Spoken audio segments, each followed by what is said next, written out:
لا تجزعي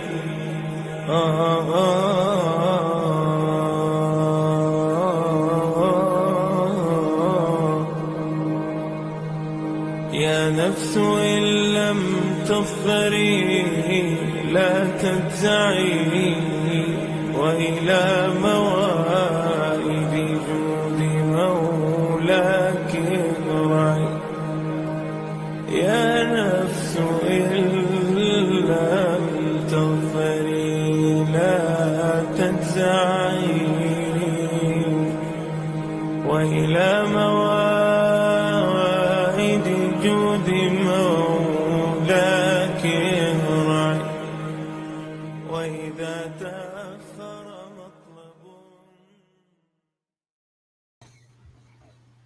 Assalamu alaikum wa rahmatullahi wa barakatuh. Wa alaikum assalam wa rahmatullahi wa barakatuh. Sheikh Abu Aaliya, how are you? Alhamdulillah, I'm very well, alhamdulillah. Abbas. Enjoying the lovely London summer weather, mashallah, that we're having. Alhamdulillah. Here it's kind of slightly, it's been raining and it's cloudy. So yeah, summer weather, yes, we're enjoying. Mashallah, more like an autumn summer, mashallah, we're having at the moment. Alhamdulillah. Alhamdulillah. So Sheikh, mashallah, episode 12 of having you on. And today's topic, religious controversies and how to avoid them. I suppose that the first thing that I would like to ask you is really, what is a religious controversy? Because sometimes, one might assume that a particular line of questioning or investigation is actually something that's good and required and necessary, but it can very easily, I suppose, cross over into a controversial topic or subject or a problematic subject to sort of talk about. How would you sort of define that? And do you think there is a definite line, or was it a grey area in terms of the division between the two? Bismillah, alhamdulillah, wassalatu wassalamu ala rasulillah, ma ba'd. So you asked me about what do we mean by controversy, and I was going to ask you the very same question. What does it mean? What does it mean that some issue or some topic or question is controversial? What makes something a controversy? And that is the right place to start. Perhaps let me say this much as a starter.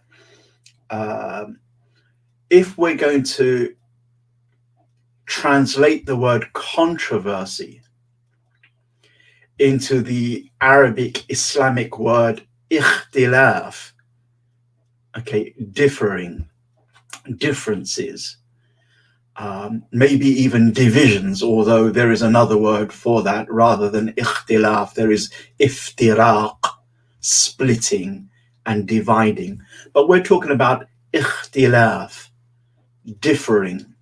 Okay, if we translate controversy to be issues which people differ over, they may even debate and be passionately argue over. So it's contentious and it's a controversy in the sense it's a moot point. It's a point that people do argue over, debate over, and differ over. If we translate controversy into ikhtilaf, then is there still a clear line? Well, it depends. Amongst seasoned scholars and perhaps also seasoned students of knowledge, there tends not to be many seasoned students of knowledge. Ikhtilaf, if they are learned in fiqh and theology, fiqh and aqidah, then most scholars will generally know that these are things that the Islamic tradition differs about legitimately. The ikhtilaf, or the so-called controversy or point of contention, is a valid difference, wherein scholars tolerate diverse opinions and a certain amount of ambiguity. And that has always been the case from the teachings of the Prophet ﷺ. It's how the Prophet alayhi salatu wassalam taught the Sahaba, who in turn taught their students, who in turn taught the scholars of the coming generations. So there is an ikhtilaf that scholars are aware of, in which they know it's for me to be passionate about the opinion I believe to be correct according to my scholarly judgment, not according to my judgment, according to my qualified scholarly judgment. Nevertheless, I need to respect and be tolerant of the valid difference that my fellow scholar is following based upon, or fellow scholars are following based upon their understanding of the Quranic verses or sound hadiths, or processes of legal inference, ijtihad. So there is that one type of differing and controversy that is between scholars, and that is not only very healthy, and not only is that very, very Islamic, it's actually something that the Prophet sallallahu alaihi wasallam, for want of a better word, didn't try to fix. In fact, he actually enforced it. There are numerous occasions in which the Prophet ﷺ could have come down with one clear answer, as he ﷺ would often do. This is the thing to do. This is the correct understanding. There are many, many instances like that. But there are also many instances in where the Prophet ﷺ left the ruling, is it this or that? Is it halal or haram? Do we do X or do we do Y? He actually purposely left it ambiguous. So that type of healthy differences, those type of healthy differences rather, which we might use the word controversy, ikhtilaf, is part of religion and cannot and must not be squeezed out of the religious discourse. But then there is a type of controversy that stems from ordinary lay Muslims. They don't know that the scholars have differed on something, and in their mind this is the thing to do, and it could end up with someone feeling very bad against their fellow Muslim brother or sister.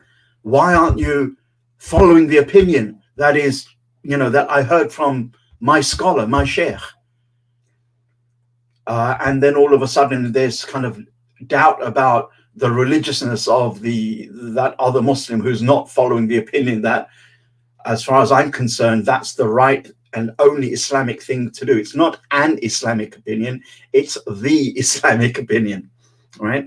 And then it becomes an issue of controversy, and this ikhtilaf, or a differing, leads to iftiraq, splitting, dividing, breaking the bonds of love, respect, and brotherhood.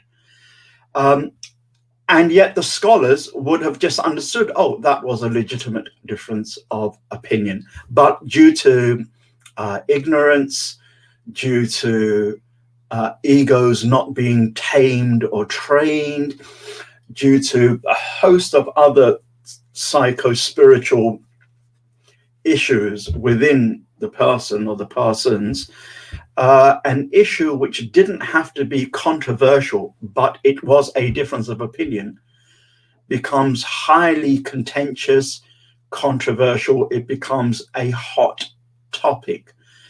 Now, if it's a hot topic amongst the ulama, the scholars, then that's one thing, and they have rules and regulations to deal with hot topics. When it's hot topics amongst the kind of Muslim general public, it's not necessarily a religiously hot topic. It might just be based upon ignorance. That's why it's become a hot topic. And also, most Muslims from the general public don't know how to deal with hot topics, which is part of our discussion today. So a short answer to your question, is there a clear definition of controversy? I suspect not, because controversies come from the scholarly circles, and also they come from the lay public, who may or may not be religiously informed. I'll give you one small example.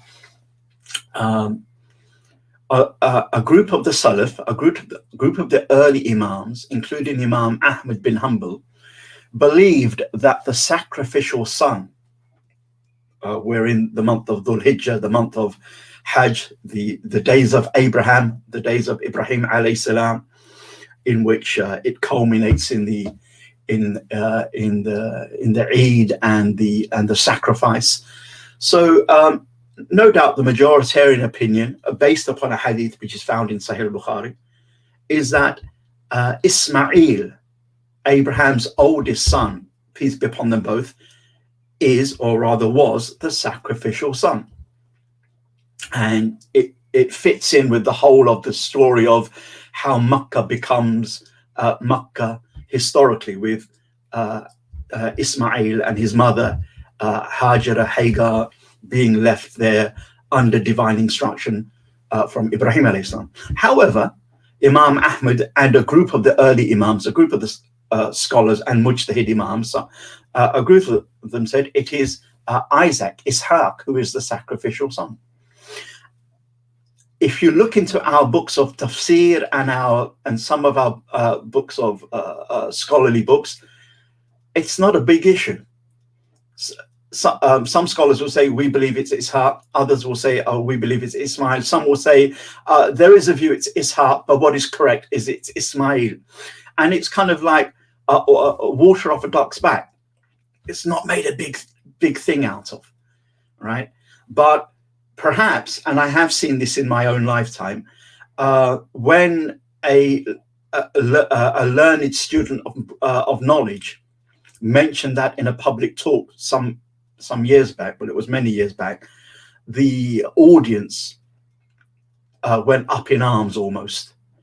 They were incensed that how could you even say it's Ishaq? It's clear in Sahih al-Bukhari, brother. It wasn't a brother, he's a sheikh, right? Okay, you're the brother. And there was no reason to do that. There was no reason to do that. Another example, which is pertinent and relevant to Dhul Hijjah, this beautiful and blessed month and sacred month that we're in, which I'll remind myself and the audience, if I may, that the Prophet sallallahu alaihi wasallam said, there are no good deeds, or no good deeds more beloved to Allah than the good deeds done in the 10 days of the month of Hajj. So this is the time to do righteous deeds, not so much counting our rewards, but as an expression of we couldn't get to Makkah and the Haram and to see the Kaaba and to not play out, but to manifest the sacred rites and the manifestations of Tawheed taught to us by Ibrahim alayhi salam and the Prophet sallallahu alaihi wasallam in terms of Hajj. So at least let's do some good deeds. Okay. Alhamdulillah. So the other example is, when do we start the month of Hajj? Just like when do we start the month of Ramadan? I mean, it's not just the month of Hajj and the month of Ramadan, it's all the other 10 months as well. And there has only been 2 opinions in the Ummah, which come directly from the ambiguous words of the Prophet ﷺ, and he didn't clarify them. He just said, fast when you see the new moon. Okay, it's not fast. Begin the month when you see the new moon, and end the month when you see the new moon. Okay, and when you see, He didn't clarify who the you were. Does he mean you, the people of Medina?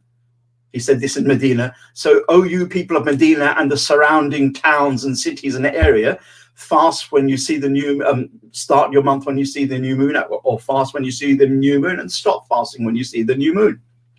Or did he mean you, the ummah, the global ummah, fast when you, any one of you who sights the new moon and conveys that knowledge to other Muslims, even though they're very, very far away in different in different countries, all of you fast when you either see the new moon or when you have heard a reliable report or reports about the new moon. Scholars differed, and the scholars differed, and the jurists kind of split down the middle, and the Sahaba themselves. One group of Sahaba, Ibn Umar, for example, global sighting. He took the you as you all, okay, which then becomes the position in the Hanbali school, okay, and for example in the Maliki school. And Ibn Abbas, he is clear that the Sunnah, these are his words, the Sunnah is that each locality has its own sighting. Okay, so based upon Ibn Abbas's understanding of you, okay, you have the Shafi'is, I think, I could be wrong here, who have local moon sighting, for example. And then you have individual scholars, okay, who take this view or that view. And so whether it was the month of Hajj, whether it's the month of Ramadan or any other month, from the time of the rightly guided caliphs and early Islam, when Islam spreads out to become like kind of an empire, we didn't find a single caliph writing to the rest of the empire saying, look, you now need to start a Hajj or Ramadan on this day because we and I, the caliph, decree it. No, it was just left to whatever. Okay, and even whether it was the Ottoman Caliph in much later Muslim historical years, or before that, the Mamluks and the Seljuks, or before that, the Umayyads, the Abbasids and the Umayyads, none of the caliphs, okay, or sultans ever kind of issued a decree that, right, everybody get with it, we're all unifying the ummah on a single day start. Some regions were unified, I suspect, some weren't. And so this modern phenomena of getting really irate, somehow we have some religious problem when we have different Eid days. I'm not talking about how strange it may look to non-Muslims who are kind of clear. Christmas is the 25th, right, okay, of December. Unless you're, of course, Greek Orthodox, okay, when it's in January somewhere, okay. But Western Christianity, okay, like, in the Northern Hemisphere, 25th, okay, and so they expect all religious days to be unified on one day, and then they come across Muslims having 2, sometimes maybe 3 slightly days apart on the one Eid. But for us Muslims, we should believe that that's not a problem as long as the hearts are unified. But this campaign, as it were, that we must, how can we not get everyone doing it on the same day, whatever day that may be? This anxiety, I suggest, is not called for. I'm not saying that it wouldn't be nice that everyone around the world, all Muslims around the world, ended up doing it on the same day. I mean, there is just so much convenience and practicality to it, but it need not be an issue which kind of, makes us run around like headless chickens, anxious, feeling somehow there is some imperfection, serious imperfection or flaw in the collective Muslim action. No, this has been around since, and that includes, the pilgrims standing at the spot of Arafah on what is considered there to be the 9th day of Dhul Hijjah. But actually you over in West Africa or you over in China, okay, or that Indian subcontinent, you kind of spotted the moon, a day later, for example, and for you, the 9th of Arafah is one day after the pilgrims in what we call Saudi Arabia have entered Arafah. Again, it was never a problem. And the idea that, well, now we have a super fast communication, then surely we should unify. That is a good opinion. I mean, that is something we might need to think about. Maybe that is something we should consider. But we should also consider, why didn't the caliphs, why didn't all of these rulers of the Muslim empires throughout Islamic history, or any of the scholars for that matter, say, look, we can't unify all of the ummah, or far away somewhere in Timbuktu, but at least let's send out the royal decree to get everybody else in our arm's length all unified. Didn't do that. They simply didn't do that. And so it's a difference. Muslims have started the month of Dhul Hijjah on 2 different dates, even here in the UK. Local moon sighting, didn't spot the moon, and so their first day is today, Monday.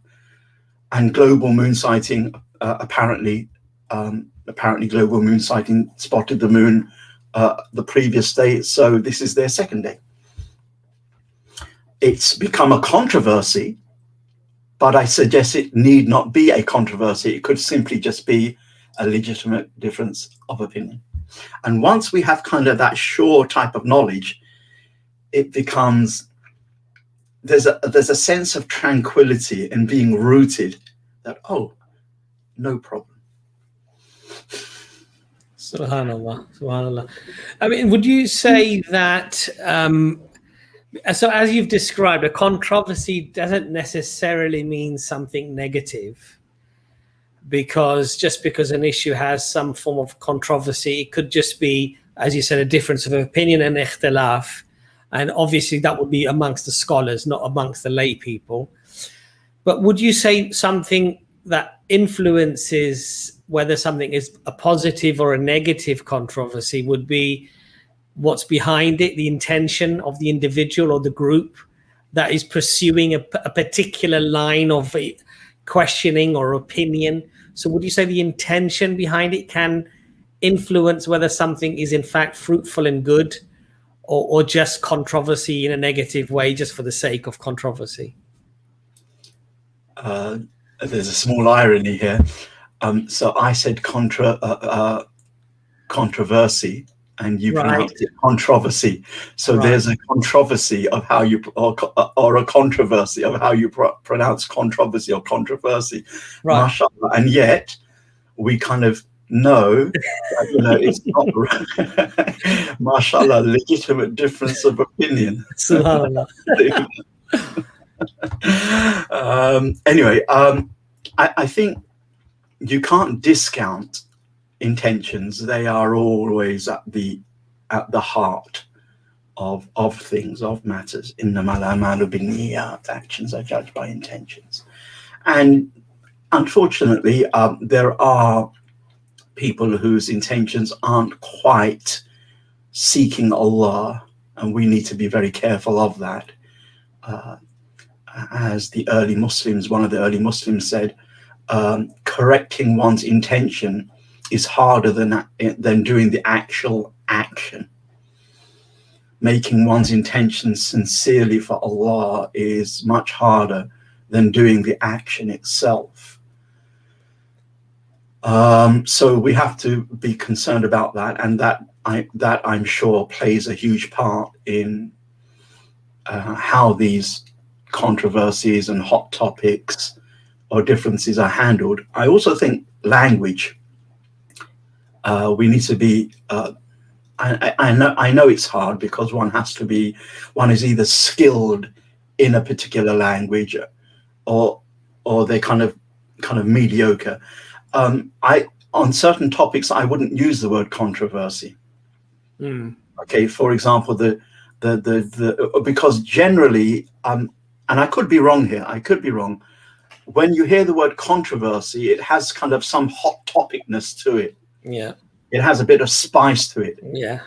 If you just say difference of opinion, it tends to be far more neutral and far more, far less passionate. Yeah. Okay, more kind of clinically describing, oh, people differ. But controversy, contention, it has that ring of, oh, this is, so roll up the sleeves time. Yeah, yeah. So I think language is also sometimes an issue in how we're describing something, and also the level of knowledge.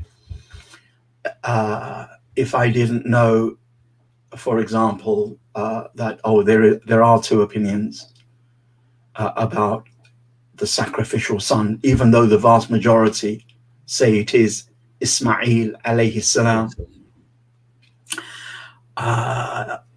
it might make me think, oh, what is going on? But if I read it in one of the books of the great scholars, or if I heard it from someone I know is properly qualified, not knowledgeable brother, not ustadh, not da'i or ustadh, but a proper alim, then I would at least think, oh, okay, I'm a bit surprised about that. I might ask him later on, was that a slip of the tongue?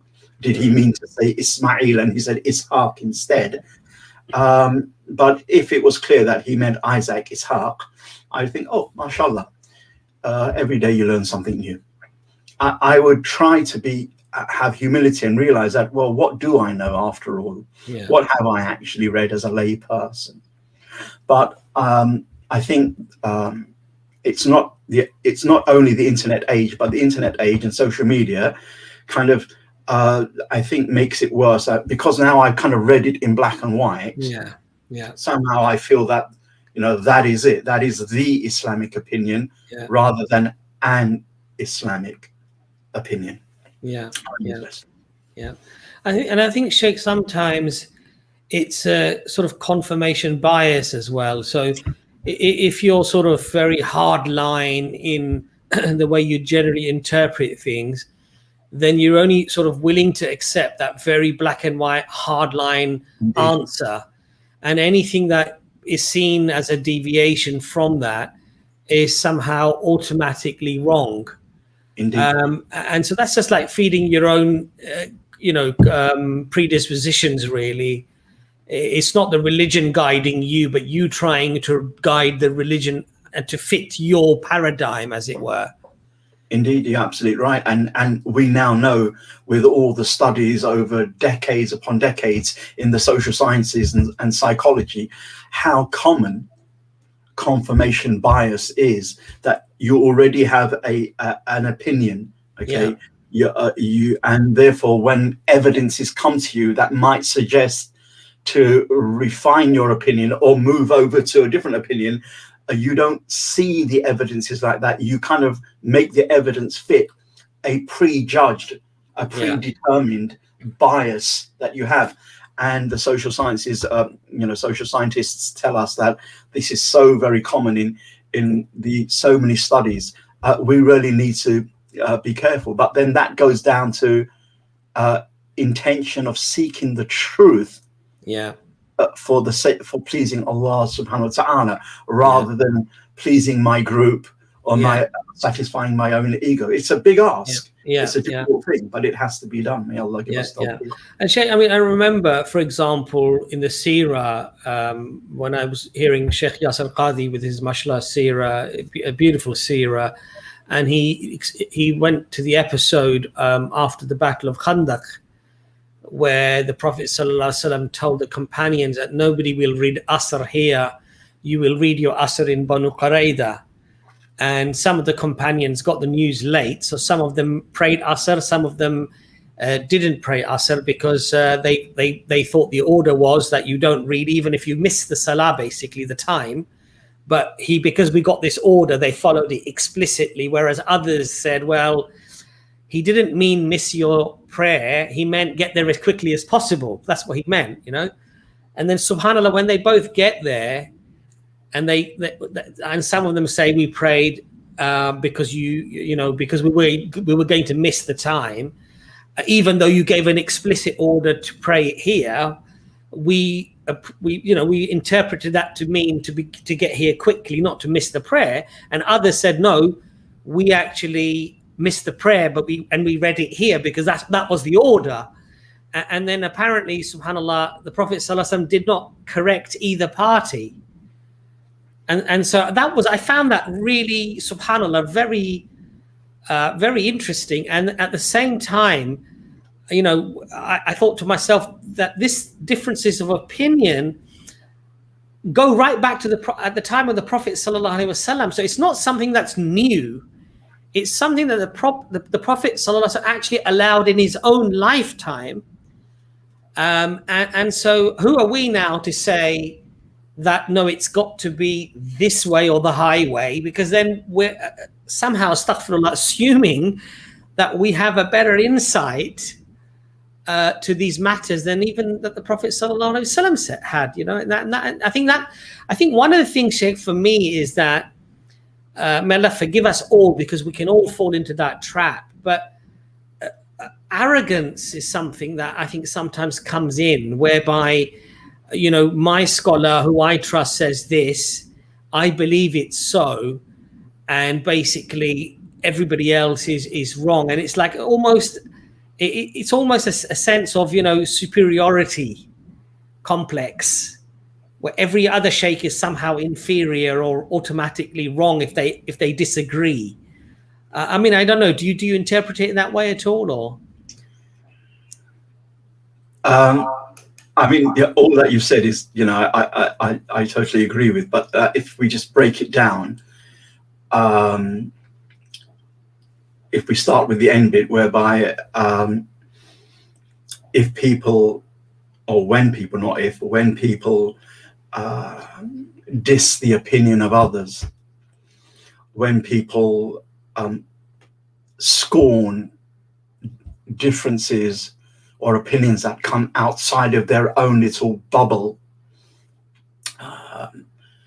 as being, rubbish or misguidance or not the correct opinion or not as Islamic as what we're doing, that is a defect either in intentions or in knowledge, or worse still, both.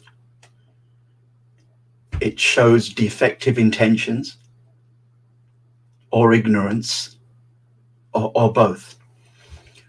In one sense, it's as ugly as booing when the national anthem of the opposing side is being played, right?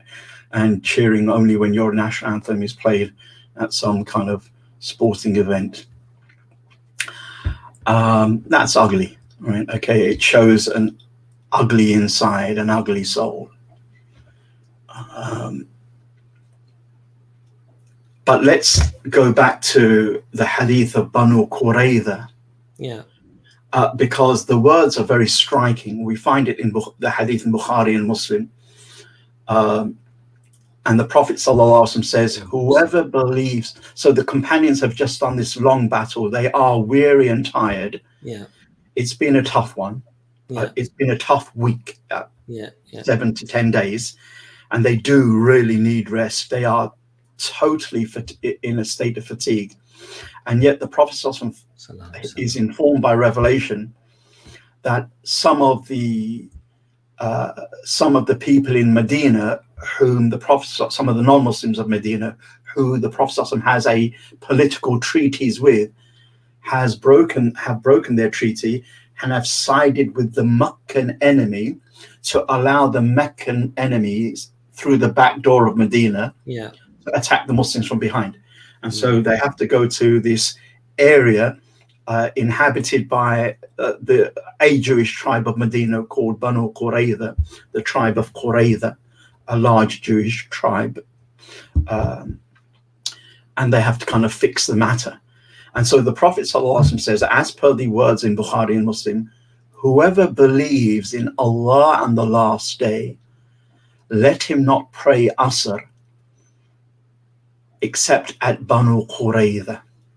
And so companions, some of them, most of them on foot, a few on horseback, but all of them tired from a week's worth of battle, are kind of making their way, right? And they're trying their best to get there as quick as possible because they know that the matter is urgent. Yeah. But then Asr time is going and it's coming up to close to Maghrib time. Yeah. And then they're faced with a decision. Look, like in 1 minute's time or 5 minutes time, let's say, it's going to be Maghrib time. So what are we saying here? Are we saying that we can delay our Asr prayer and pray it later on when we get to Banu Qurayza? Whoever believes in Allah on the last day, let him not pray Asr except at Banu Qurayza. And one group says, yes, that's what the Prophet said. Look, we've done our best to get there as quick as possible. We haven't quite got there yet. He's given us an excuse of praying the prayer outside of its usual time because of the exceptional urgency of the situation. So we're going to get there first, even if it's at Maghrib or Isha time, and then we're going to pray Asr and then Maghrib and then Isha. And that's what a group of them did. The other group thought, well, no, we don't think he actually meant that. We actually think that he meant that if we had traveled fast enough, we should have got there for Asr time, in time to pray Asr. Surely he doesn't mean to take Asr out of its usual time, given the fact that he has said many other things about the importance of praying prayers in time. And they stopped and prayed their prayer there. And then they traveled on to get to the Qurayza area. And and as you rightly said, when the Prophet ﷺ, was informed about this, he just allowed the ambiguity to stay. He didn't say, mashallah, you both did well, bless you both. Okay, you know, the manager patting you on the back and whatever, consoling the ones who are slightly wrong and like kind of, you know, alhamdulillah. He just kept silent. He kept silent. So, and that becomes one of the clear-cut proofs, evidences that scholars use when talking about legitimate differences. That here is an explicit command of the Prophet, and we know he said this. And look at the language: whoever believes in Allah on the last day, let him not pray Asr until he reaches Banu Qurayza. You'd have thought that it's clear cut. That's very strong. It's a very strong statement, isn't it? It's incredibly powerful. It shows that some people, even if they have the ability to look beneath the surface, will think, no, what is meant is the face value. Even if they have the ability to look beneath the surface. And others will think, well, we know face value words are important, but in this case, we believe it's beneath the surface. We have to unpack it a bit more.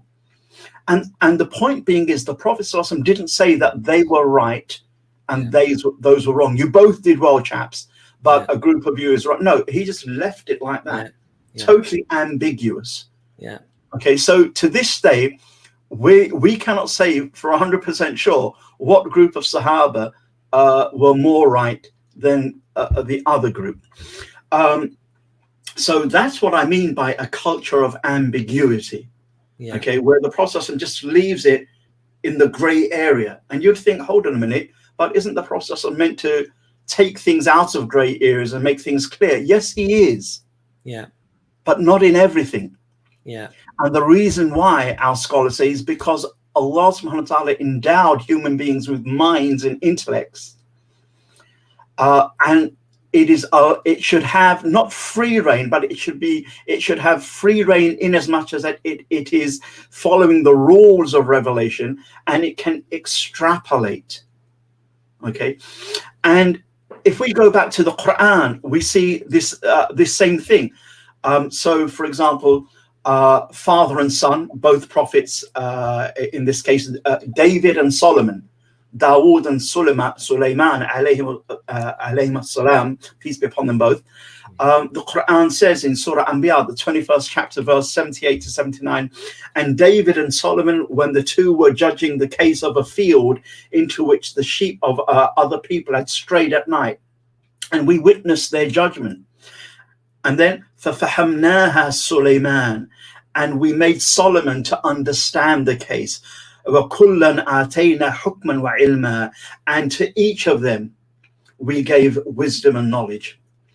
And in our tafsir tradition, because nothing more is mentioned in the hadiths or elsewhere in the Quran, it seems like what's happened is this owner of sheep, okay, his sheep strayed into an orchard or someone's farm and trampled over the food and destroyed some of the crops. And so the farmer says, he's complaining that, you need to compensate me somehow. And this judgment is brought to the prophet king David alayhi salam. Okay, and Dawood alayhi salam judges, and he judges in a particular way. And Sulaiman alayhi salam, according to one reading of the tradition, says, "Good judgment, father, but actually, what about this?" And Dawood alayhi salam thinks, that that judgment is better. And what was the judgment? The judgment is simply, there is again two readings on this, but they're close. Sulaiman alayhi salam says, well, rather than the shepherd handing over all of his sheep to the man to the farmer as compensation, so now the shepherd has nothing, right? Okay. What about this? Let the farmer take the sheep so that he can benefit from the wool and the milk. And in the meantime, let the shepherd work on restoring the farm of the farmer. Once the work is done and the farm is kind of back to normal, then he will get back his sheep. And that way, everything will be in order. Okay. And that is considered to be the judgment. And yet to both we gave knowledge and understanding, but one kind of seems to have the clearer judgment. And echoing that, but not talking about that specifically, but echoing it, the Prophet ﷺ says, again in a hadith in Bukhari and Muslim, إِذَا حَكَمَ الْحَاكِمْ فَاجْتَهَدَ ثُمَّ عَصَابَ فَلَهُ أَجْرَانِ. When a judge strives his best to arrive at a judgment and is correct, he gets rewarded twice. وَإِذَا حَكَمَ فَاجْتَهَدَ ثُمَّ أَخْطَأَ فَلَهُ أَجْرٌ وَاحِدٌ. But if he strives his best to arrive at a judgment and is incorrect, he still gets a single reward. 2 rewards if he's right, 1 reward if he's wrong. 1 reward, why? Because you followed your qualified knowledge and you had the right intentions in trying to arrive at the truth. So of course Allah is going to be pleased with you. But you get an extra 1 reward if you get it right. But in no case is it a sin or a stain on your piety and taqwa. Wow. What a difference. So those who started according to the best of what they knew, and they were fearing Allah as much as possible, fearing Allah as much as possible, and they started Dhul Hijjah yesterday, Bismillah, they're going to get at least 1 reward, if not 2. And those who started today, same thing. Yeah, subhanAllah. Okay, and you can then extrapolate that to every issue in which qualified Muslim scholars have differed. Notice my words, qualified Muslim scholars. If you and I differ on something, and we're talking about some religious thing, and you and I differ, it doesn't count as qualified differences. Yeah. If I, as a non-mujtahid, a non-highest level scholar, come up with an opinion, say different than other people, you don't say, well, Abu Aaliya seems to be a decent sheikh. No, but the issue is he qualified in the field, in this case, let's say Islamic law, fiqh, to come up with an independent new judgment? Mm. If he is, then my judgment becomes part of the legitimate differing package. Mm. If I'm not, it doesn't count, and I God forbid, I'm probably sinful for trying to speak above my pay grade.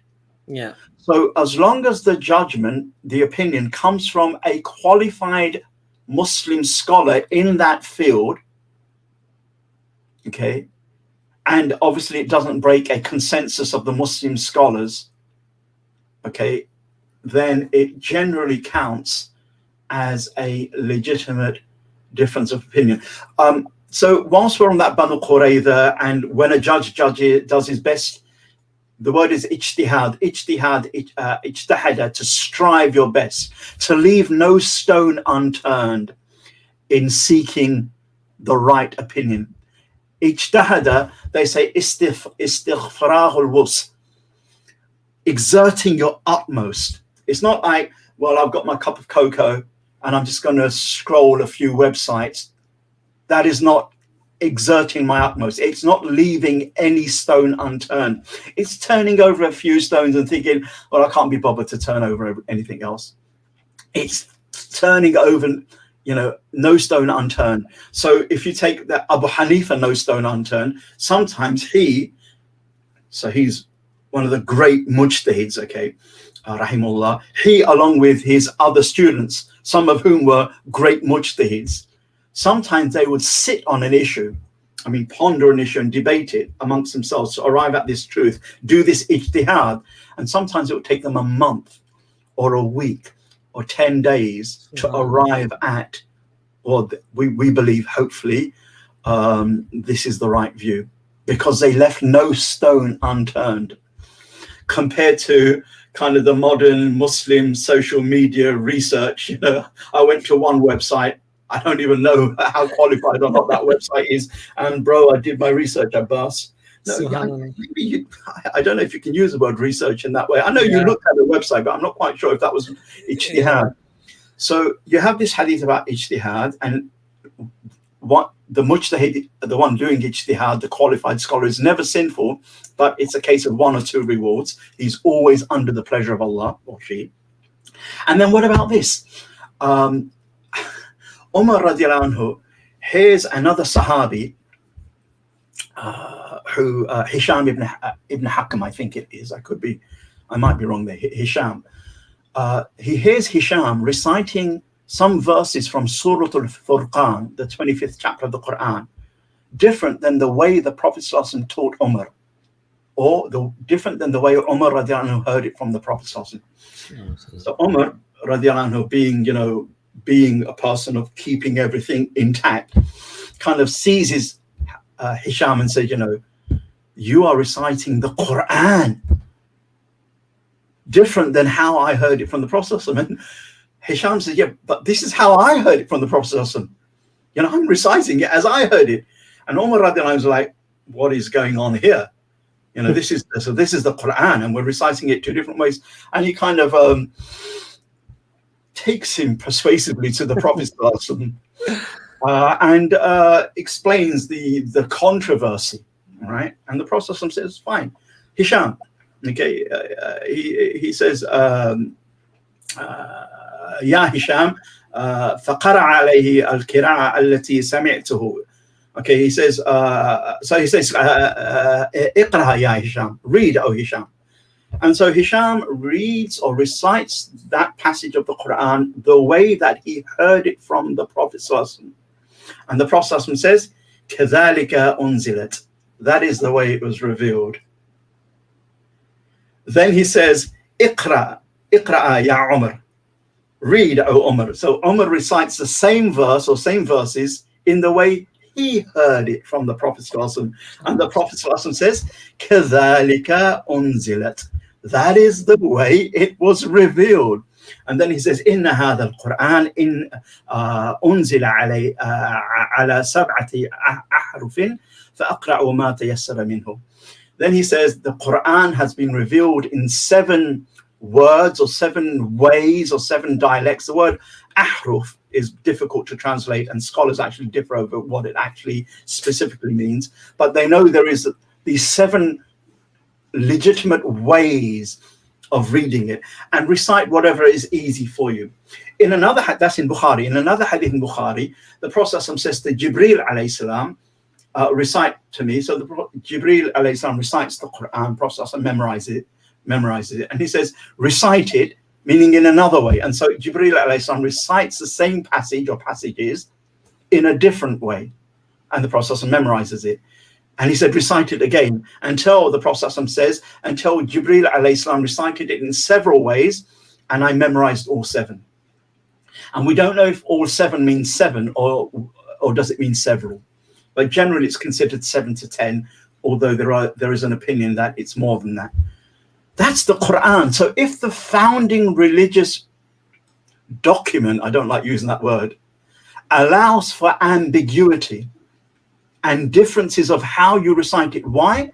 Because some of the Arabs can pronounce this word more easier than that particular letter. Some letters and some ways of pronouncing a particular word. Garage, okay. You know, what's the one that we do with the Americans a lot? They have a particular way of saying something, okay, and we have tomato. Yeah, tomato. Okay, yeah. Some, you know, tomato rolls off of our tongue, but it's a bit of a hiccup for an American. But tomato rolls off of their tongue. Okay, so there are words like that. Okay, there's a really nice one, Worcestershire sauce. Oh yeah, absolutely.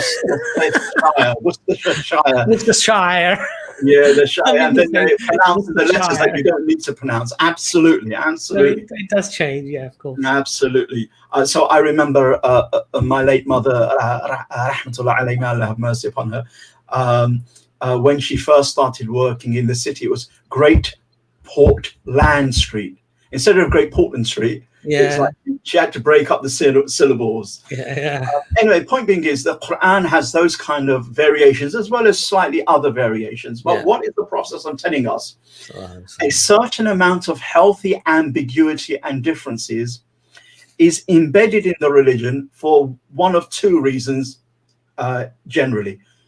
Either to facilitate ease, as is the case for various Quran recitations and manners of reciting, and to allow individual human beings as scholars to flex their scholarly judgment, because Allah created their intellects. Yeah, subhanallah. If you can just wait there, if I can just broadcast 2 books. Sure. So I wrote this book quite a long time ago, and then I published it in this form. Fussing over the 15th of Sha'ban and the golden rule of differing. And notice the golden rule is in big letters, because the issue of the 15th night of Sha'ban isn't a big issue, but it became a controversy, a hot topic.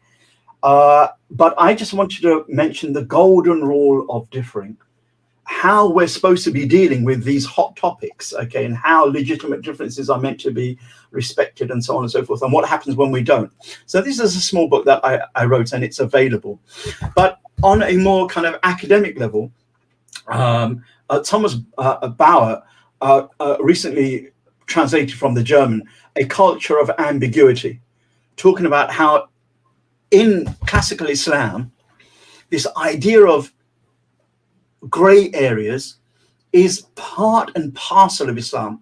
That isn't to say everything is grey. Some things are clear and black and white. Allah is one. Prophet is the final prophet. Quran is the word of Allah, not written by anybody. Okay, so on and so forth. Okay, prayer is 5 times a day. We fast 30 days in Ramadan for whoever is able to do so, and so on and so forth. Okay, Hajj is to Makkah and nowhere else. Those are black and white. Okay, there is no grey area in those overall acts or beliefs, though there might be grey areas within the details of some of those things. And then there are grey areas, Banu Qurayza, certain ways of reciting the Quran, a scholar making a scholarly judgment and coming up with 2 different conclusions. Do we start the Islamic month global citing or local citing? Not Saudi, right? It never said Makkah, Medina, or Saudi. We can get rid of that bid'ah. But if it is Saudi because it's one of the Muslim countries, then that's fine. But then the proof of the test would be if Saudi didn't spot it, but Egypt did, or Pakistan did, or Mauritania did, or Malaysia did, would we start the month? Or would we say, no, Saudi? If someone says, no, we wouldn't start the month, even though we have global sightings anywhere, then they're upon misguidance and bid'ah. I mean, they're Muslims, but they're upon a bid'ah, an innovation. But if it's Saudi spotted it, but we would have followed any global sighting from any reliable country, then Bismillah, then that's global, and then Saudi is a part of the global thing. Or it's local. It's local or global, but it's not one country or one city. Never has been. And whoever makes it like that now.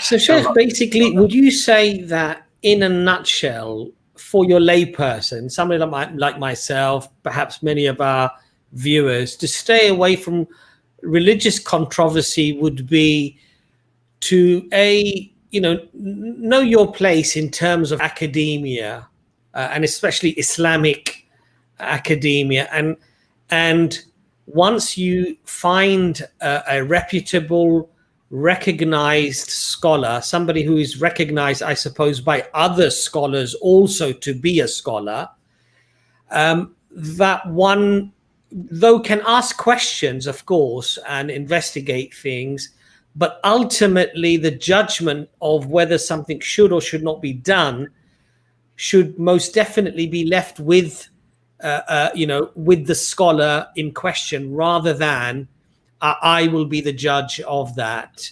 Would you say, in a nutshell, that would perhaps prevent a lot of the controversies that we're seeing today? It probably would, but I'm just thinking the kind of backlash to that would also be quite problematic. I think the best we can do is simply try to follow the scholarly teachings on these issues about differences and controversies as best as we can, by first learning the basic rules. So, plugging, so I'm self-promoting here. So we put that in the link. I think brother Anis has actually put the book in the link. Maybe he can do that again as well, inshallah. Because currently in the English language, there are very few books that, we're not talking about being nice and speaking nicely, etiquettes of differing. We're talking about what things are allowed to be differed on Islam, and what things are haram to be differed upon in Islam. Yeah. And what makes something a legitimate difference, and what makes something an illegitimate difference, so much so that it ends up being deviation in Islam. And this book, using the 15th of Sha'ban as a simple case study, discusses that. And really, it's kind of the content of this book is obligatory reading. The book itself is not obligatory reading necessarily, but the content. The content is something which is an obligation upon us as a whole, in general, to learn. That I need to know what things can I really be fairly strict about on myself, and even to other Muslims, with wisdom and gentleness and so on and so forth, and what things do I need to be flexible upon, at least to other people or with other Muslims. That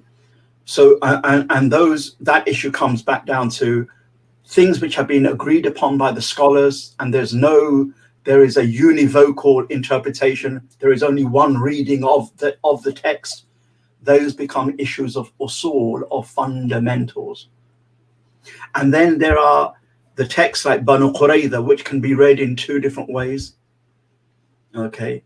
And so you can have diverse opinions or multivocal readings, more than one voice, more than one interpretation. And they become part of the furu', the branches. Usul, no differing, once you know that it is from the fundamentals that the scholars have agreed upon. Furu', one legitimately can differ, and we respect each other's differences, even though I'm passionate on my own view, as that I follow as a scholar, or I follow as being a lay person following a trustworthy scholar.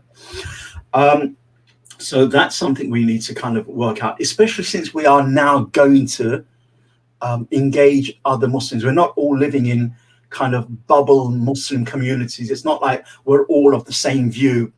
Yeah. Like if you lived in 200 years ago in Saudi Arabia, 200 years ago in Egypt, you'd all be kind of Shafi, okay, in Egypt, or you might all be, Hanbali in Saudi Arabia or in central Saudi Arabia. You'd all be Hanafi in the Indian subcontinent, for example, and you're in West Africa and you'll be Maliki. Given Britain, Muslims are from diverse fiqhi and even theological backgrounds. Okay, and so we need to know what are the ground rules for these differences, and also going back to intentions. Why do I think that the sheikh that I asked, or the mufti that I asked, or the fatwa page that I read is the Islamic answer? Why can't it be an Islamic answer? How did I know that my sheikh was the most knowledgeable? How does the so I don't like mentioning names, but I'll just mention names. How does the Deobandi know that Maulana Ashraf Ali Thanwi, for example, or Anwar Shah al-Kashmiri were the greatest scholars? How does the Barelwi know that Ahmed Raza Khan was the greatest scholar? How does the Salafi know that Ibn Abdul Wahhab or Sheikh Ibn Baz or Sheikh Al-Uthaymeen, Sheikh Ibn Uthaymeen were the greatest scholars of their time? How does the Egyptian Azhari know that Sheikh Shaltut or the Sheikh Al-Azhar now is the greatest scholar? You don't, either you're a scholar and you might be able to judge scholarly levels, or as lay people you have no clue whatsoever. So stop this nonsense. However, so that puts me on to the next question, which is that how does a layperson like myself select a scholar with good intention, good faith, not necessarily because of nationality or anything else, but trying to discover or attach myself to a scholar where I would, I suppose, be comfortable with, in the sense that excuse me, that they would actually be quite correct in their views, or that they would be recognized to be a scholar? How would I do that? So scholars have discussed this in their books of Islamic legal theory or Usul al-Fiqh for over 1,000 years, and the summary is simply this: there are 2 or 3 ways, or 3 or 4 ways, some being better than others. You can trust a scholar if that person has graduated from a scholarly institution which is recognized as being a scholarly institution. So the oldest scholarly institution in the Sunni world is Jamiat al-Azhar, is Azhar University. If someone graduates from there, not in history or something like that, but in fiqh, in Islamic law, and they are now certified as a qualified mufti, you can trust that certification of them. Okay. If they graduated from and if they come from any recognized scholarly institution, or if they have been approved to be qualified or muftis by recognized existing scholars. So they may not have come from a particular institute, but they've been under the tutorship, or they've had the seal of approval by an existing scholar that this person is qualified to give religious fatwas, for example. So some consensus, basically, amongst the scholars. Not consensus. All it needs is, so you're the existing scholar. Most people in the land recognize that Abbas is an alim, is a qualified scholar, mufti, and Abbas says that my student, or this young chap called Abu Aaliya, he is definitely a mufti. I've sat with him. I know his level of knowledge. I assure you, he's a mufti. And that kind of seal of approval from you means that people will start probably coming to me and asking me for fatwas, for example. Right. That's fine. It doesn't require every scholar to authorize me. Okay. Imam Malik radiallahu anhu being the archetypal example of this. I never started giving fatwas until 70 of the scholars of Medina testify that I'm qualified to do so. Subhanallah. Okay. Now, we may not need 70, okay, one will do, but that kind of gives you the kind of, I mean, there's a level of piety and fear of Allah in Malik radiallahu anhu, which is not going to be found elsewhere, which is why he is the, you know, he is the kind of archetypal alim. Just on a side point, and I'm not Maliki in my fiqh, but no, there is no hadith that specifies any specific scholars. The hadith that might mention Abu Hanifa, the hadith are all fabricated by bigots and biased people. But a hadith in Tirmidhi, a time will come when people from distant lands will mount their saddles, will mount their camels and horses, for example, and travel only to go and ask the scholar of Medina their religious questions. Really, we don't know in history when that became true, except for Imam Malik. People would literally travel from Muslim Spain, okay, or from Egypt, only to ask Malik specifically. Subhanallah. And he was in Medina. So if there is a scholar that has been indicated to indirectly in a sound hadith, then the sound hadith in the Sunan of Tirmidhi, as Ibn al-Mubarak, one of the great imams of our Salaf, said, this is Malik. Right? Subhanallah. That person is Malik. All right, and 70 people. Anyway, point being is that the second way is a qualified scholar says that this person is qualified. The third way is you find scholars themselves go and seek knowledge or ask religious questions to that individual. Right. Since the scholars are asking him questions and, you know, getting the answers, he must be qualified. So I can also ask him. The fourth way is, which is problematic, is lots of people ask him religious questions anyway. So here is a layperson thinking, well, everybody is asking him a religious question. He probably is a scholar. He might be, but then again, he might be a cowboy. Yeah. Because the Prophet did say in the Hadith in Bukhari, okay, Allah doesn't snatch away knowledge by snatching away the scholars, but he takes away knowledge by causing the death of the scholars until when no scholar remains, the people take the ignorant ones as their leaders. And they ask these ignorant ones fatwas, and these ignorant ones reply, give their fatwas, misguiding themselves and misguiding others. So sometimes merely because someone has a large following, that is not a proof at all. And in this day and age on social media, 99.99% time, it is not a proof that person is qualified in any way. In fact, we can quite confidently say the rule of thumb on social media is that if you have an incredibly large following of tens of thousands, you're probably not a scholar. Yeah. Okay, you're probably not a scholar, right? But I'm not saying, therefore, if you only have one follower, well, that you are a scholar. And then you say, no. I'm just saying that.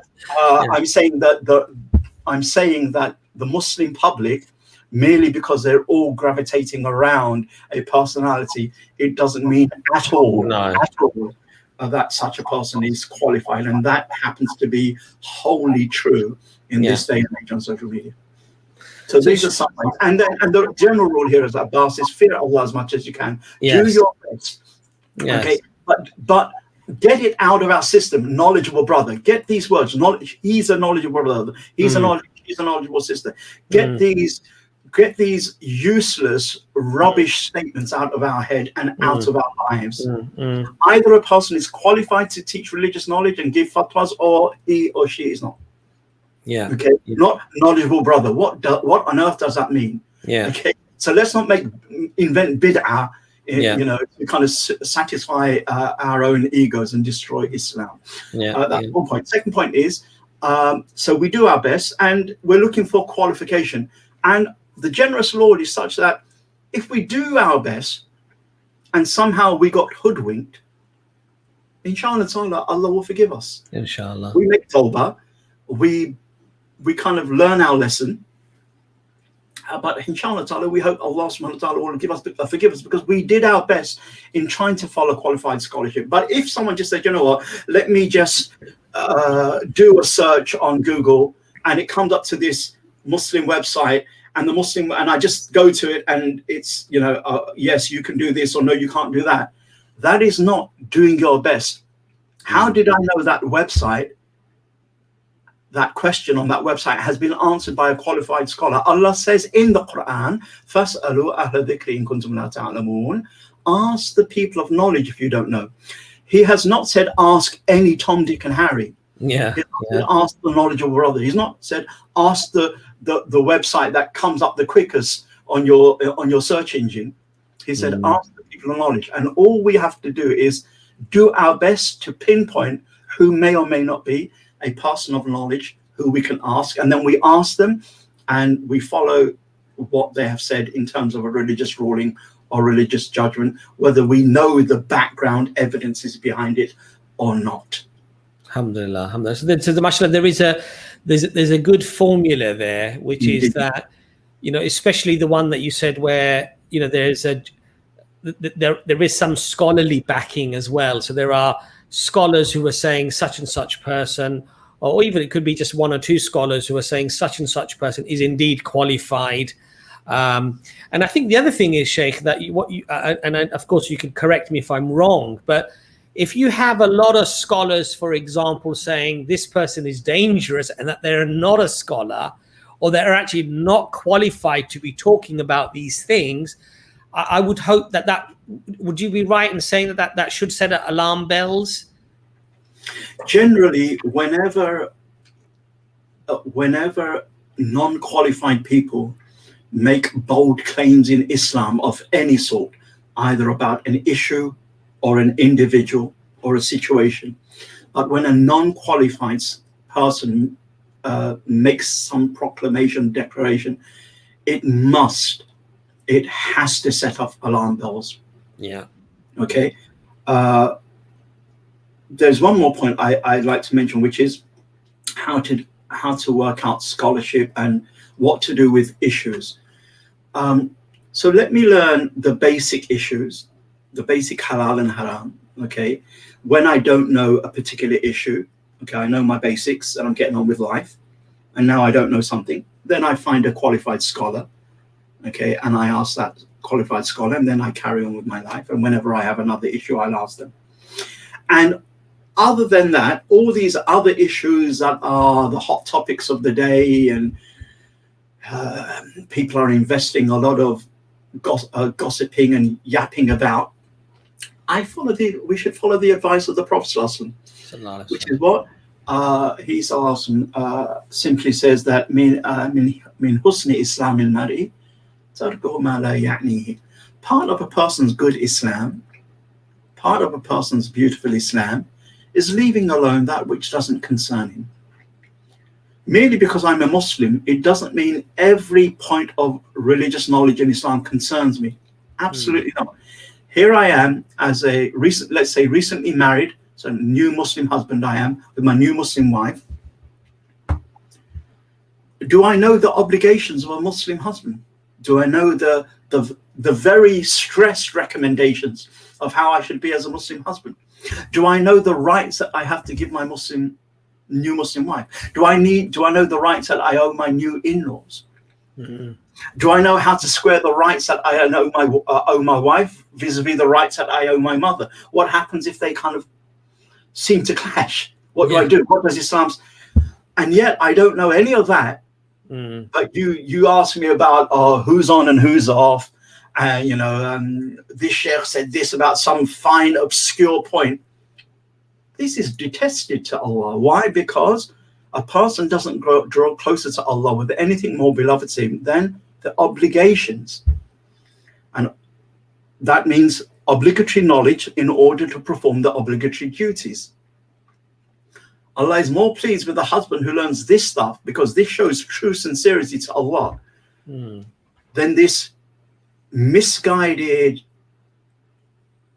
idiot, I think would be a fair word, okay, whose intentions are corrupt, okay, and he's ignorant, ignoramus. So there's either the disease of ignoramus, ignorance, or the disease of corrupt heart, who goes and learns tries to learn. He's not even learned, actually, to tell the truth. He's just part of the gossip. It's just part of the chatter, okay? And he doesn't know how to worship Allah with obligatory duties. This is the disease. This is the disease of the age.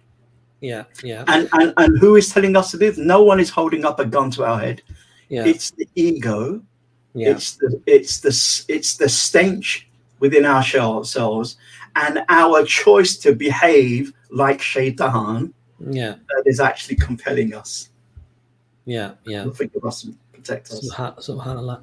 So, Sheikh, we've discussed a lot of avoiding of these type of incidences and these sort of controversy within Islam as Muslims and what have you. I just wanted to briefly touch on interreligious controversies. So obviously today we live in a Western society, so we're exposed to religions that are not our own, and there are lots of platforms and opportunities where certain, I suppose, conversations could be deemed to be controversies. How would you define those in terms of the good and the bad, and how we should be actually interacting? This is a more difficult one simply because there's so much more scope for differing. Yeah. So what I'm going to suggest is just my personal outlook. This is not fatwa or any kind of decisive statement.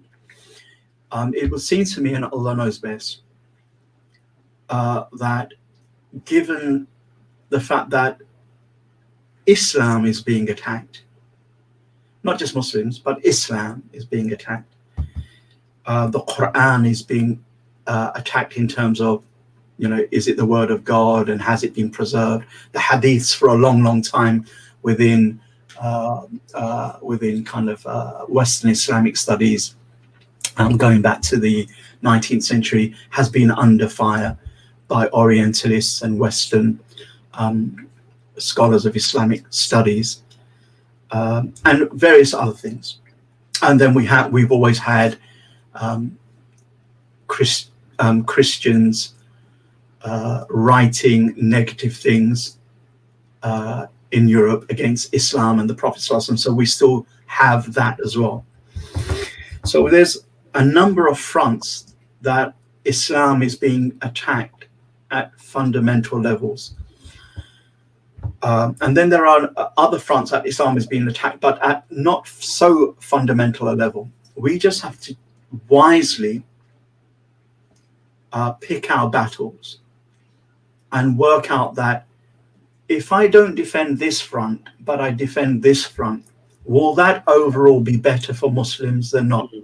So, for example, just to put some flesh on the bones, we live in a society in which atheism seems to be flourishing, more so off the back of Christianity than Islam, but nevertheless, it's flourishing. So people now kind of, the number of people that don't believe in God, percentage-wise, is increased significantly. Mm-hmm. So we need to see what is more of a problem. Is atheism and its denial of God and denial of the sacred and denial of the holy a bigger issue, or is it Christian polemics against Islam?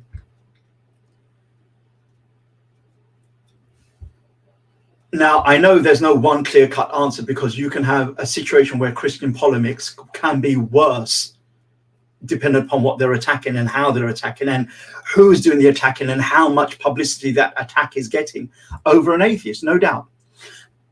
But as a general rule, we would probably be more okay with people believing in God and the sacred through being Christian, okay, than atheism. Both of them are kufr, are forms of being non-Muslim disbelief, okay, but one is closer to godliness, and within that tradition there is so much godliness and truth in there, and the other is pretty way off target and is getting even more way off.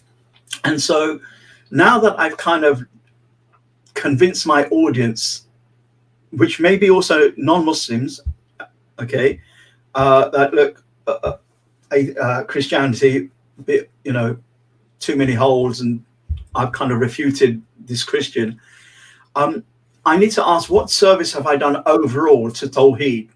In some cases, that person has done a great service, okay, and has put some of these lies directed at the Prophet ﷺ of the Quran, put the genie back in the bottle.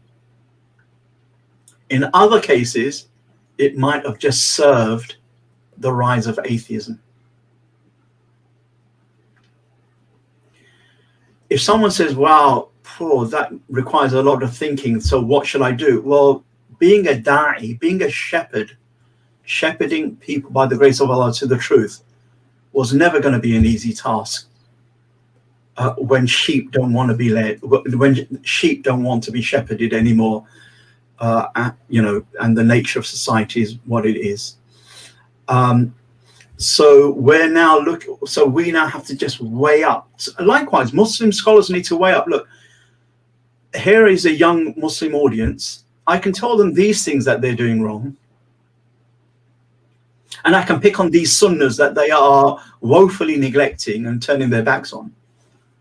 Or I can tell them some fundamentals, foundational things that, though it may not bear fruits right now, but actually it will lay down foundations for them to continue to be connected to Allah subhanahu wa ta'ala on the long run.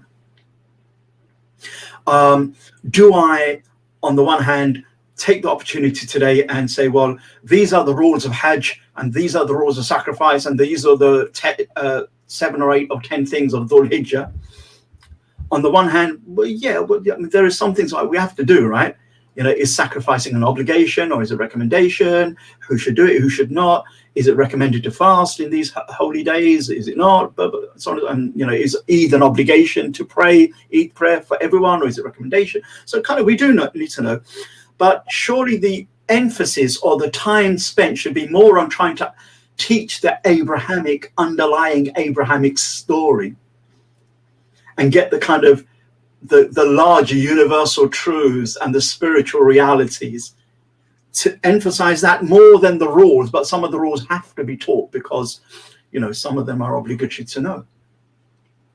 So the shepherd needs to be a shepherd wise. He can't be just, you know, as Imam al-Hasan al-Basri said, himmat al-ulama al-ri'aya wa himmat al-sufaha al-riwaya. The concern of the scholar is to shepherd. The concern of the idiot is just to narrate. Right? In this day and age, we need to really think hard on how do we shepherd people, bi'idhnillah, or am I actually up to being a shepherd? And so it needs to be wisely said. And any mistakes we make, you know, we hope that Allah will forgive us and that He will help us learn the lesson for next time. But what we couldn't do is simply say, well, I need to just get this refutation out of me. You know, I feel the itch, trigger finger, to refute someone. Right? Yeah. Okay. And boof. And hopefully that will be, you know, my kind of social media performance. No, we need to just see how on the long run does it serve the greater truth and the glory of God. Alhamdulillah, alhamdulillah. I mean, Sheikh, basically, would I be right in saying that there's a hikmah, wisdom in even how we interact and how we deal with these things? So when we open our mouths, we have an intention of what we're trying to achieve. And then we formulate what we do in relation to that individual or those group of people that we're talking to or discussing or interacting with, to hopefully get that goal accomplished, which is to bring them closer to Allah subhanahu wa ta'ala, right? I mean, I remember, Sheikh, you know, a few years ago, I was working, and there was a Muslim sister, and she told me herself that she wasn't practicing, and that, you know, she would go to clubs and these sort of things, and she said, you know, I'm probably going to go to hell and what have you. And I said to her, well, you should never say that, you know. And she said, what do you mean? My sister, she wears hijab, and she's always telling me that I'm going to go to hell, you know. And I could tell that this was upsetting her quite a lot, you know. And I thought to myself, subhanallah, what do I say to her? Because on the one hand, I know that what she is telling me herself that she's doing is haram, is forbidden in Islam. But if I were to just say to her, sister, it's haram, don't you know, if you continue down this road, you are going to, and if you're not forgiven, you're going to go to hell, which is effectively correct. But would it have the goal in mind, which is to, inshallah, advise myself and advise the sister that, you know, to change your route in a positive way that might in fact accomplish the goal, which is that you leave doing these things and that you become closer to Allah. So I just said to her that, you know, sister, remember one thing, that Allah forgives all sins. So the first thing you should do is just keep turning to Allah and ask for forgiveness. And I explained to her the 3 rules that need to be satisfied in terms of Allah accepting one's forgiveness. And subhanallah, she asked me twice, you know, can you just explain that to me again? How do I ask for forgiveness? And I said, just keep doing that and keep praying to Allah to make it easy for you, and have faith in Allah subhanahu wa ta'ala, that Allah is the one who guides, and inshallah Allah will guide you. Barakallahu feekum. And subhanallah, you know, Sheikh, I thought to myself, now had I answered that in a harsh way, let's say, which on paper one could argue was not necessarily incorrect as to what I said to her, but it could have had the opposite effect, which is that she could have just given up, basically. But in fact, what she ended up doing was asking me to what do I have to say to gain forgiveness from Allah? And I said, Allah forgives all sins, never lose hope. And subhanallah, I felt afterwards that, you know, obviously Allah guides us, and it was a reminder for me as well that, you know, Abbas, you need to turn to Allah more as well, and you need to be asking for Allah's forgiveness as well. But it's just things like this, isn't it, Sheikh, where if you try to do if you try and do something to bring that person closer to, we don't water down our religion, we don't excuse somebody, we don't just say, oh, it's okay, you know, do what you're doing. No, of course we don't do that, but there has to be a hikmah, there has to be a way of doing something to get the best outcome. And I think sometimes, may Allah forgive all of us, we do lack that, and I think that is something, subhanallah, that when you meet the right scholars, that is something that, mashallah, comes through, you know, each and every time you ask a question, or you ask something that may be controversial, that may have some controversy in there, but they seem to explain it and deal with it in a way which is, you know, subhanallah, outside the capacity of people like myself, who don't have that knowledge, subhanallah, you know. MashaAllah. So what you said is reminiscent of the words attributed to Ali radiallahu anhu, Sayyidina Ali radiallahu anhu. He said words to the effect of, the scholar is the one who does not legalize the haram, who does not justify the haram, nor causes people to despair of the mercy of Allah. Subhanallah. It's kind of getting that balance. Subhanallah, Yeah, subhanallah. absolutely. And in this day and age, people do despair a lot. Yes. And we need to kind of take that kind of attitude really seriously, that we need to help people have hope in Allah subhanahu wa ta'ala. So it's what Ali radiallahu anhu says, not making haram halal, not making lawful the prohibited, but also not causing people to despair of Allah's mercy and forgiveness. It's Alhamdulillah. So, you know, if we keep those kind of 2 things in mind, and then we try to do our best from there, inshallah. Inshallah. I think, and on that note, Sheikh, I think we'll conclude the stream, and I think it's a very positive thing to leave the stream with, which is that never ever lose hope in Allah subhanahu wa ta'ala, because that lack of hope and lack of trust and lack of trust in Allah's mercy is actually from shaitan. That is the whispers of shaitan, to want us to give up, to want us to feel that we're so sinful that Allah will not even forgive us, or he won't look at us. And that, you know, we should constantly turn to Allah and beg Allah for forgiveness and beg Allah to guide us. And even if we do something that is wrong, one of the things, Sheikh, that I've heard scholars say is that feeling of knowing it is wrong and that feeling of having guilt is a sign that you still have belief and iman in Allah subhanahu wa ta'ala. And so that is a small positive, even in what you might be doing as a negative. And that, inshallah, keep turning to Allah subhanahu wa ta'ala and never lose hope in Allah's mercy. And of course, we have to strive and we have to make an effort to better ourselves. But when we slip or we make a mistake, Allah is always there to hear our pleas, to hear our prayers, our supplications, and he's ready to forgive us. And may Allah, inshallah, inspire us to live our lives that we consistently turn back to Allah, asking for Allah's forgiveness, asking for Allah's guidance. Sheikh, I'll leave you with the last few words before we, inshallah, conclude the stream tonight. Just let's keep out of the hot issues, because hot issues tend not to teach us, nor does it bring us closer to Allah. But what it does, it tends to help encourage our tongues and the devil's whispers to speak about things that are way beyond us, and probably end up speaking haram, even if we're speaking about Islam. Second thing is, if you've done your best to trust a scholar, follow the learned opinion that he's told you, and don't worry what other Muslims are doing. Just have good opinion about other Muslims, that hopefully the other Muslims are doing the same. They're trusting their scholars. And so if we're differing in actions, inshallah, just assume it's a legitimate difference of opinion. Or as a brother, ask, I didn't know in Islam we could do that. And you might find that you've learned that there's a difference of opinion, or you might actually help the person realize, you know what, I actually don't know where I got this from. Maybe I need to correct myself.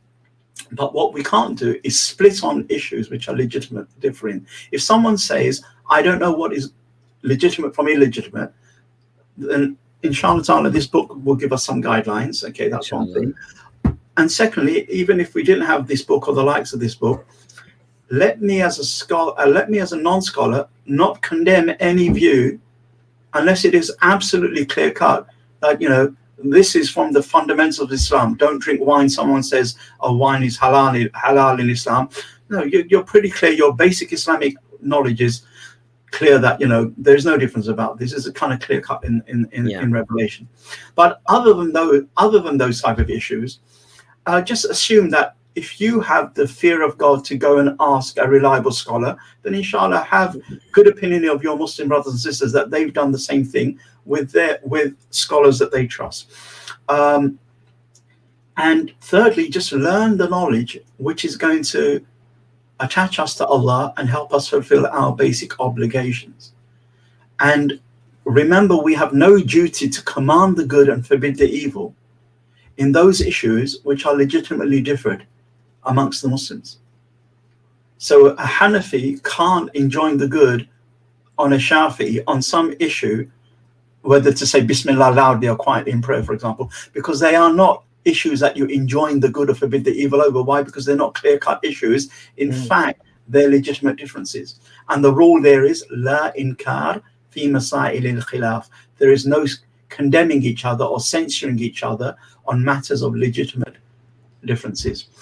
And let's try to be sincere, and let's just try to focus on making Allah our goal rather than knowledge argumentations. And Allah subhanahu wa ta'ala loves those who make him the goal. But if our hearts in the month, in these blessed days, these are the times that we need to see how much our hearts are veiled from Allah, and to the degree that we are focused on other than Allah is to the degree that our hearts are veiled from Him. And these 10 blessed days, with the beautiful story of pilgrimage and the lady Hagar Hajara, the underdog woman, which is Islam's founding, the Tawheed's founding story, a woman who wasn't even a free lady, okay? So she wasn't high class society, but she was the righteous woman. That's our founding story. That's our founding story. Subhanallah. Subhanallah. And it's her and her son and the son's father, okay, who really, it's the grounding story of Islam, the Abrahamic monotheism. These are the days to remember the days of Abraham and the glory of God. We ask Allah subhanahu wa ta'ala for tawfiq and for forgiveness. And we ask Allah subhanahu wa ta'ala that He brings our hearts together. Allahumma alif bayna qulubina wa asli dhata baynana wa janna min ar-rashidin. Oh Allah, bring our hearts together on love and brotherhood, and rectify any discord between us and make us of the rightly guided. That's probably the best thing that we can ask. Ameen. Situation. Brothers and sisters, we have a fundraising stream tomorrow at 7 p.m. for a school in Southampton called Fitra Sips, and they need financial help, so we mashallah agreed to help them. Myself, Brother Imran, I think Brother Jordan, we've actually visited the school, and mashallah they do some fantastic work.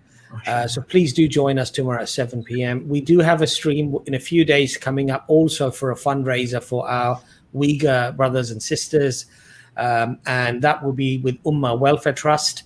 Inshallah, we'll have that information on our channel as well. Please do join us for that as well. Sheikh, Jazakallah khair as usual for joining us. Allah bless you, Abbas. And look forward to, inshallah, to the next stream that we have. Likewise. You take care. Assalamu alaikum wa rahmatullah. Wa alaikum salam wa rahmatullah.